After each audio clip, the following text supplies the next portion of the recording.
think that's all you need at the end of the day. And that's something that's hard to find, especially with all the things that go on. Especially trying to find peace, and some people try to find peace in external stuff, and they just need to find that shit within. My name is Kevin Smith. I'm a barber from the east side of Toledo. I look 40, but I'm 26 years old. Been out here hustling and getting to it for a long time. My barber name is The Hood Barber. Come from the story of Robin Hood. My start as a barber came a little different than most people. Most people went to school for it and went to school for it just out the gate. When I was cutting hair out of the house and I ended up getting in trouble for it. Got in trouble, got a letter in the mail basically telling me to stop cutting hair, and that's where my name come from. So I went and got my education. Like Robin Hood, stealing for the rich, giving back to the poor. So Hood Barber Excel. The Excel stands for I excel at anything and everything that I do. And I'm extra large. Larger than life. What you want to know specifically? I mean, I wear a size 14. First off, how does it feel to be a dad? No, that's something new in your life. Man, it's different. It's different because I've been a father figure for a long time, like raising me and my little brother, man. But being a dad of a baby is a whole different thing because it's a different atmosphere, changing diapers and soothing them in ways that I'm not really used to. Usually I gotta, as a big brother, I didn't have to change diapers and stuff like that. I'm teaching this man how to live life, and I'm teaching myself how to live life. Now I'm teaching this baby how to, basically the baby teaching me for real. Like I feel great. I feel great. It's my first kid. Gave my mom her first grandkid. Yeah, that's dope. Gave my granddad his first grandbaby, Now my job is just to break the generational curses as best I can. What type of things do you plan on instilling to make that happen? Man, everything that I am, as best that I can. Basically, my main goal is for me to be able to do what I'm doing now. I'm gonna teach her how to, take care of herself, how to cook, how to clean, how to repair stuff. More. We live in a civilization now where if it's broken, everybody want to go buy something new. I'm more of a hands-on person. We go fix it. We go do the best we can to fix our problems first. And if that ain't working, then go get a new one. But you gotta at least try to fix it first. I got a daughter out here, so you gotta be able to take care of yourself. I don't necessarily want to say you don't need a man because everybody needs everybody. Right. But I want her to be self-sufficient in the fact that even if she don't have a man, she's good enough to take care of herself. What are some tips on mental health and how do you find peace in chaos? Man, I find peace in the chaos by diving deep into it. Some people run from it. I dive into it.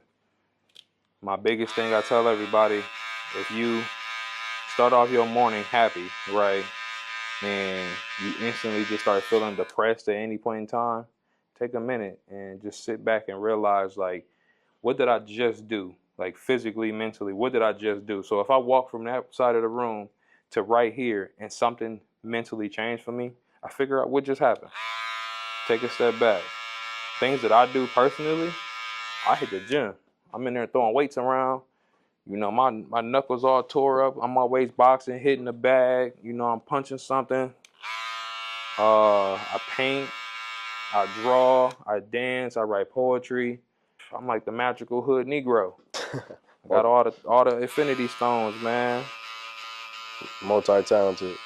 Definitely. Work on cars. I cut hair. Stay busy, man, as much as possible. I don't drink. I don't smoke. So I'm forced to deal with my demons. I can't run from it. So what does success look like to you? Success look like to me, it's not financial. It's not notoriety. for me, success is being able to take care of my family and being happy doing it. And I'm just not talking about either my lady or my kid, whatever the case may be. It's my entire family, because I carry my family on my back. And being able to still take care of people outside my family, like help people when people need help. You know, being able to do that. Success is basically, for me, I just want to be able to keep a smile on my face no matter what I'm going through. How did you go about preparing yourself to get ahead? Like, I know you said you're always a hands-on learner and you dive straight in, but what are some tips that you know, like, for, like, let's say somebody graduating high school, or, you know, somebody that's coming up that's trying to save their money and figure out how they can get ahead? I mean, this you asked us some questions I ain't never answered to nobody before, so I'm gonna give y'all some of my secrets, man. So I started working at 14 years old. Saved up every single paycheck. I had a summer job. I was working in the summer, and I saved up all my paychecks. By 18, I had enough money to buy. You know, I was buying school supplies for me and my brother and stuff throughout the years and all that stuff. But I was able to buy my first car. When I hit 16, I got my first job. I was saving up those paychecks, put myself through college. So my tips would be, the moment you old enough to get a job, get a job. Don't fall victim to peer pressure. Don't fall victim to the trends and start spending your money on all this stupid stuff and materials that won't last. Man, save your money. Save it. Because then one day you gonna be able to do what I do and be free. I'm not saying that I'm rich, but I'm financially stable enough to be like, you know what? I want to take a month off work. My bills gonna get paid. I want to take 2 months off work. My bills gonna be paid. And then plus I also got this counts as a trade. This is 100% a trade. I make my own schedule. Do anything, whatever I want to do, however I want to do. Like, we in the shop on a Sunday. I got a key to this place. I come in whenever I want. So you don't necessarily got to work a real job. Before I was a barber, I was a paramedic. I put myself through school to be a paramedic. So, like I said, When did you decide to change routes? Oh man, I changed jobs when was really I started barber school. When I got that letter in the mail and they told me it was over with, I can't cut out of the house no more. That's what happened. I was like, I gotta find something to do. And I was dying on that ambulance for real. I was burned out, working too hard. And 24-hour shifts was killing me, but I ain't had no choice. And I just was like, I'm gonna just switch. 2 years later, now I'm cutting hair. So really just save your money, man. Everybody get caught up in trying to follow social media trends and live what everybody else is living, buying all the new Jordans. Man, I never bought a pair of Jordans. I don't even own a pair of Jordans to my name. I don't buy, like, none of my stuff is like super name brand. Like, y'all see me live. Like, I got on some Crocs, some sweatpants, and a t-shirt. You know what I'm saying? This ain't that fancy, but I make it look good. That's it.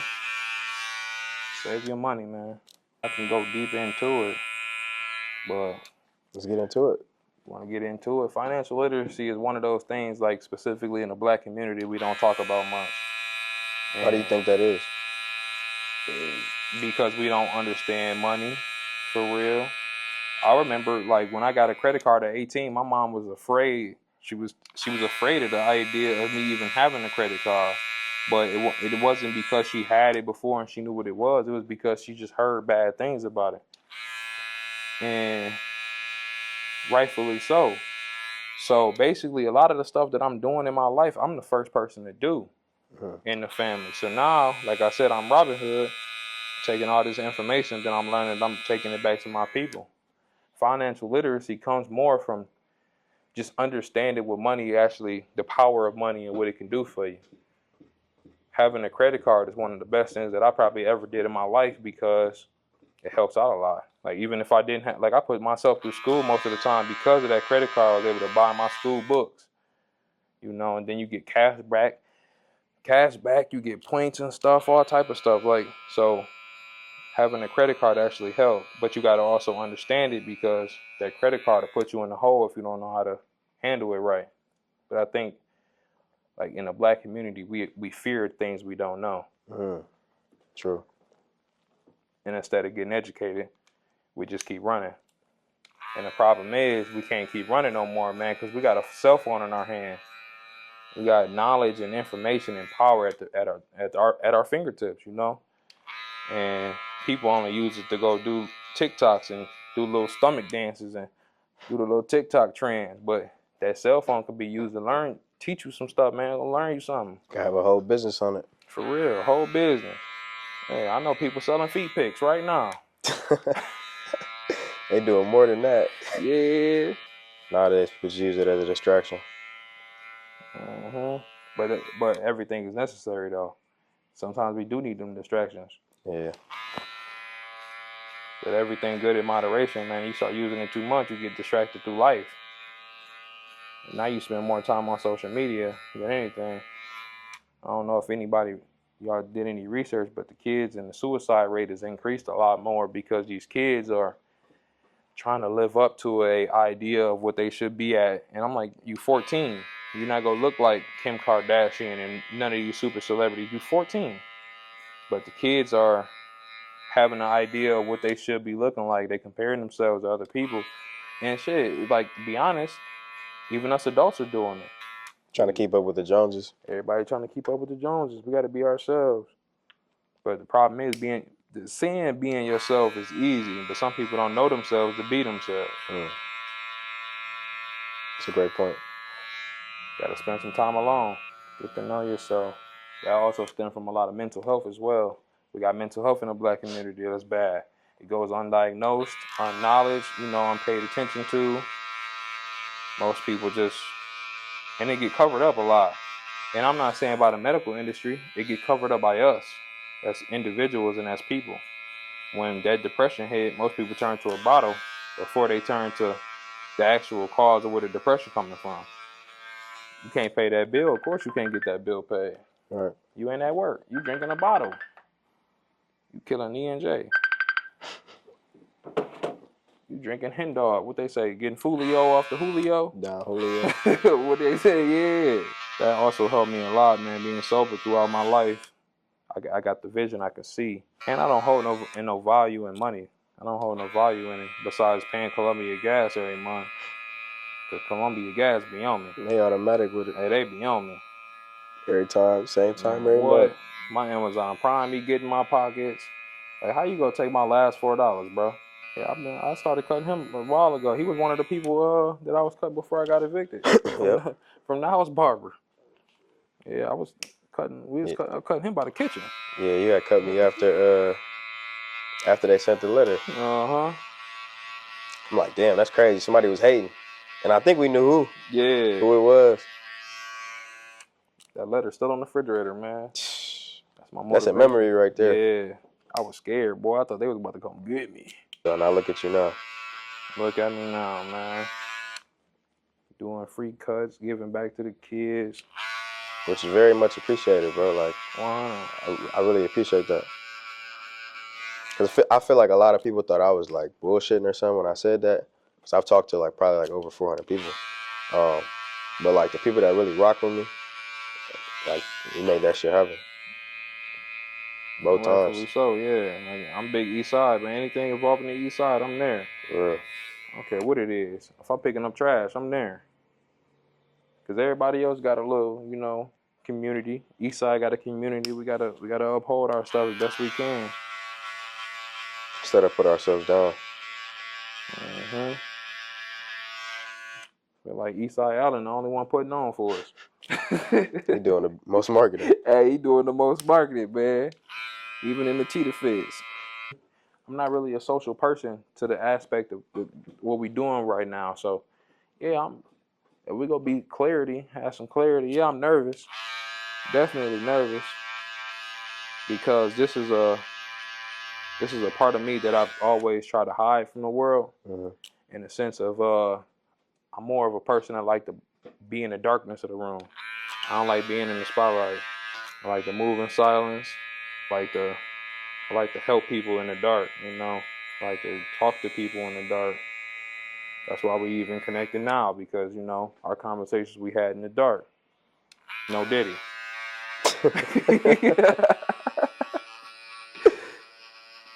Yeah, you know, you see I'm funny a little bit. I got a little joke in me a little bit. Part-time comedian. For real. Oh man, part-time comedian for sure. I'm a family comedian, man. So what mental health, what that look like for you?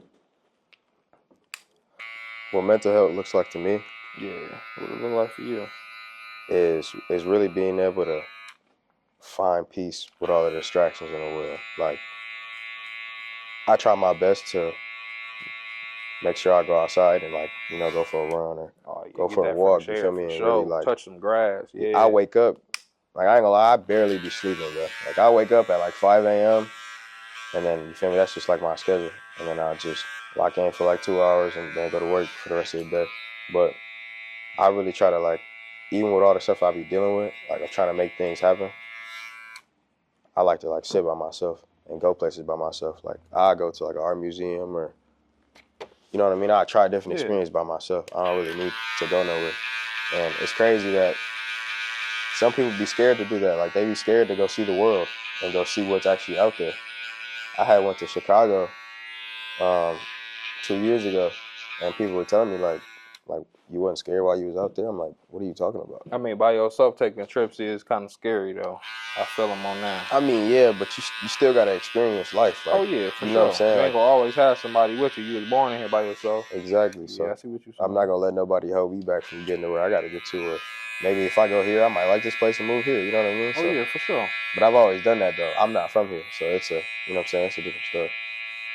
Oh yeah, I forgot y'all not from. Where you from? I'm from Guyana. It's in South Guyana. America. Okay. Yeah. Then I had came here when I was younger, like 5, from New York, and then I moved to Ohio. It's always interesting hearing different stories and different cultures, man, because I know everything about the hood life. Like, I know everything there is to know about the hood life. But seeing and getting out of that, and that's another thing we struggle with, man. Like, people don't want to leave the hood, man. Like, you got to get out the hood, man. You gotta see, You you got to get gotta out the see a hood a different little bit. environment. Like, I got PTSD real bad. Like, you can't even, it's so bad, you can't even walk up behind me and scare me. Because my reaction might not be the reaction you think it's going to be. Sometimes you gotta leave the hood, man, experience different things. They call it code switching for a reason. You gotta be able to code switch a little bit.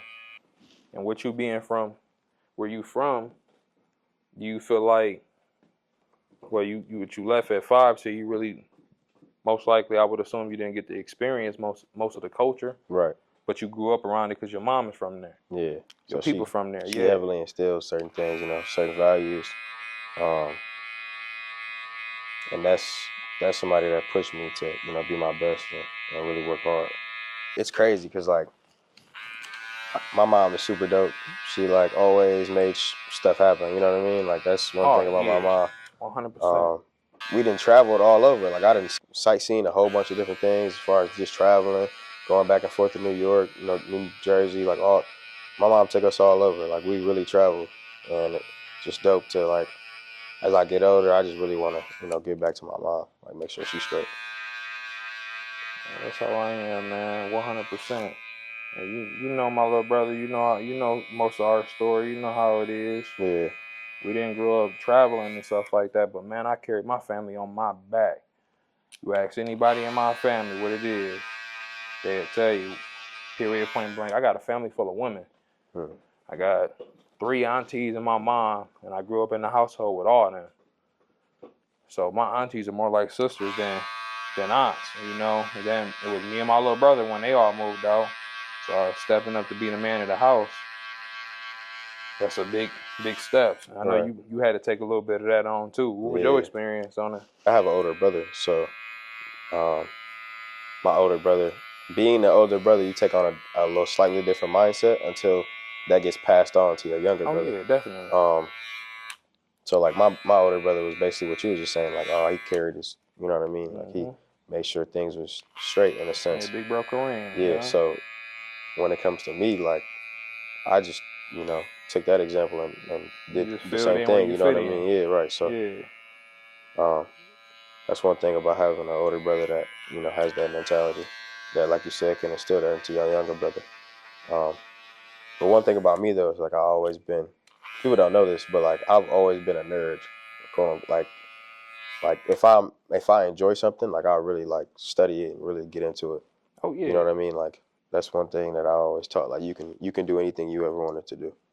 Like that's one thing my mom always said. I noticed you a cologne fanatic. Yeah. Yeah, you love your cologne, man. I got some.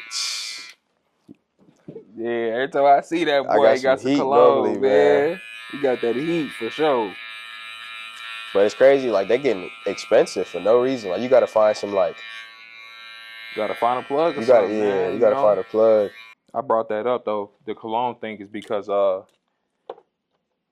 we all got our vices. You know what I'm saying? Even though you might not drink as much as the next man, you might not smoke as much as the next man. At the end of the day, we all got our vices.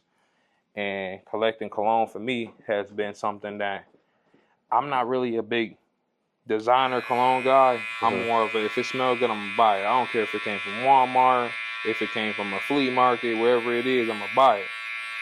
But the point that I'm making is that collecting something that you care about is also something that's good for your mental well-being. And then plus smelling good always make you feel good. And I might want to smell like booty cheeks. For real.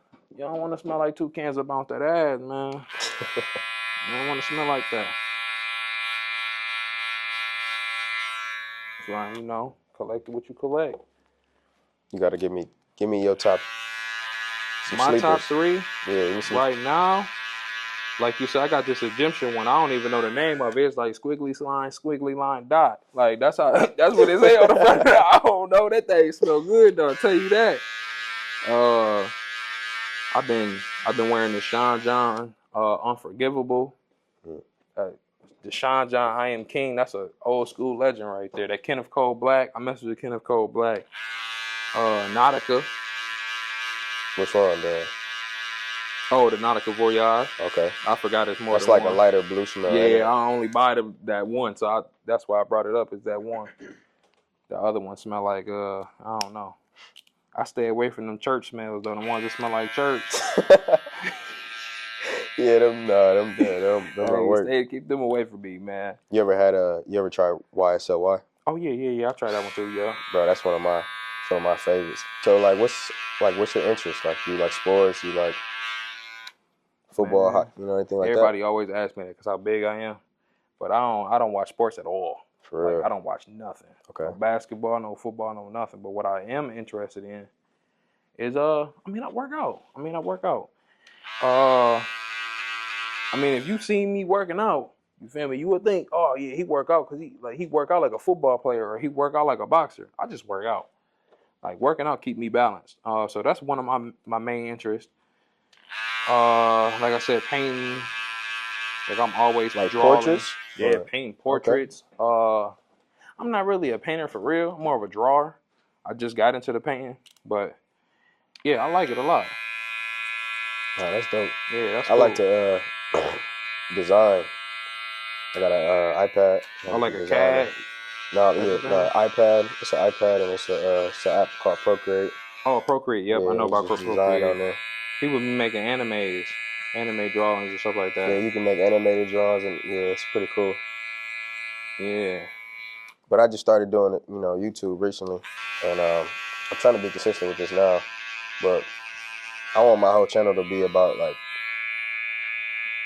my journey, but also like motivational content. You know what I mean? Like yeah, for sure. These are the type of things you should really be working on, and that's what you should be doing, and really try to get ahead and do this. You know what I mean? Like yeah. So I appreciate you coming on here today.